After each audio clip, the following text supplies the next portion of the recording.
കുറഞ്ഞ ചെലവിൽ അത്യാധുനിക ആരോഗ്യ പരിരക്ഷ. MCS hospital. We take care of your health. Mathew കുഴൽനാടന്റെ തിരഞ്ഞെടുപ്പ് പ്രചരണാർത്ഥം ജനകീയ ക്യാമ്പയിൻ സംഘടിപ്പിച്ച UDF വനിതാ സംഘടനകൾ. കോതമംഗലം നഗരസഭാ ചെയർപേഴ്സൺ ഭാനുമതി രാജു ക്യാമ്പയിൻ ഉദ്ഘാടനം ചെയ്തു. UDF സ്ഥാനാർത്ഥി മാത്യു കുഴൽനാടന്റെ തെരഞ്ഞെടുപ്പ് പ്രചരണാർത്ഥം UDF വനിതാ സംഘടനകൾ ജനകീയ ക്യാമ്പയിൻ സംഘടിപ്പിച്ചു. മൂവാറ്റുപുഴ നഗരത്തിലെ വിവിധ വ്യാപാര സ്ഥാപനങ്ങളിലും ഭവനങ്ങളിലും ഓട്ടോറിക്ഷ സ്റ്റാൻഡുകളിലും UDF സ്ഥാനാർത്ഥിയുടെ വിജയത്തിനായി UDWF പ്രവർത്തകർ വോട്ട് തേടി. കോതമംഗലം നഗരസഭാ ചെയർപേഴ്സൺ ഭാനുമതി രാജു ക്യാമ്പയിൻ ഉദ്ഘാടനം ചെയ്തു.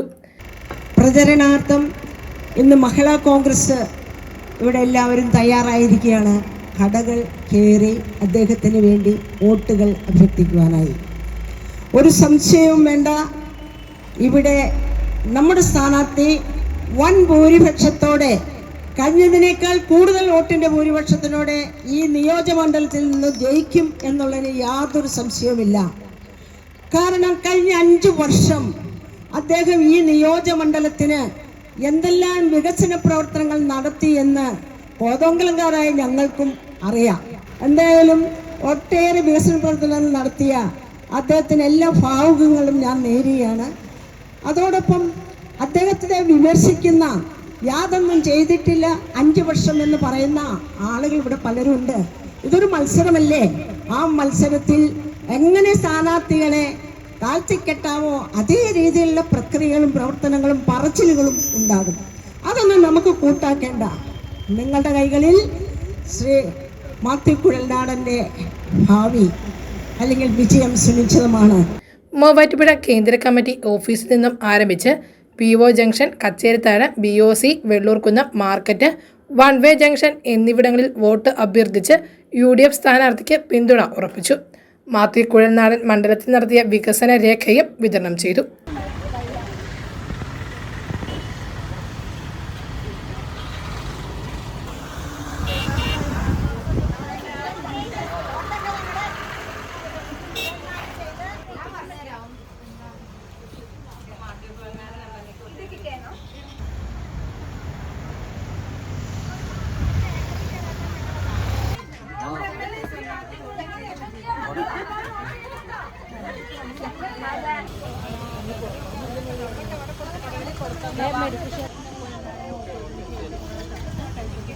മഹിളാ കോൺഗ്രസ് ബ്ലോക്ക് പ്രസിഡന്റ് മിനി എൽദോ അധ്യക്ഷത വഹിച്ച യോഗത്തിൽ UDF സ്ഥാനാർത്ഥി Mathew Kuzhalnadan, KM Saleem, Haji PS Saleem, PP Eldhose, Sabu John, നഗരസഭാ chairperson Joyce Mary Antony, KA Abdul Salam, Rajalakshmi Karumath, Salma Moosa, Sulekha Makkar, Shaila Abdulla, Seenath Aziz, Shandy Abraham, Asha Jimmy, Rajitha P, Bindu Gopi, Alexi Scaria എന്നിവർ പ്രസംഗിച്ചു.